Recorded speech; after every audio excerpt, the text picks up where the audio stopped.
একটা কথা সবাইকেই বলি, লোকে যে বলে না চাকরি হচ্ছে না চাকরি হচ্ছে না, এটা ফালতু কথা।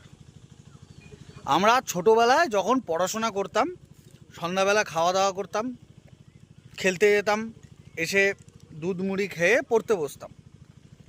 আর এখনকার দিনের ছেলেপেলেরা কি করে, তাদের রুটিনটা মোটামুটি আমি বলে দিচ্ছি। মাধ্যমিক উচ্চ মাধ্যমিক পাশ করবে 18 বছর বয়সে, তারপরে একটা প্রেম করবে, নতুন কলেজ নতুন একটা প্রেম করবে। এইবার প্রেমটা করার পর 2 বছর চলার পর স্বাভাবিকভাবে মেয়েটার বিয়ে হয়ে যাবে। এবার বিয়ে হয়ে যাওয়ার পর কি হবে, ছেলেটা হয়ে যাবে ব্রেকআপ, তার বিশাল ডিপ্রেশন। এদিকে মা বাবা সারা জীবনের খরচা জমায় নিয়ে তাকে মানুষ করতেছে, সেটা বড় ব্যাপার না, তার খুব ডিপ্রেশন হয়ে যাবে, সে মদ খাওয়া শুরু করবে, ব্রেনটার তেশ মারা দিবে। আর তারপর বলবে চাকরি নাই, চাকরি পাওয়া যাচ্ছে না।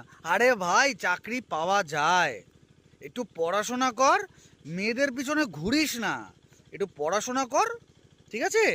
লোকে পাচ্ছে পাচ্ছে না এমন না, তোরা যদি মেয়েদের পিছনে ঘুরে ঘুরেই সময় নষ্টটা করিস, তাহলে তুই কেমন করে চাকরি পাবি? সেটা সরকারের দোষ না, দোষটা তোর, এটা বোঝ। আর কবে বুঝবি?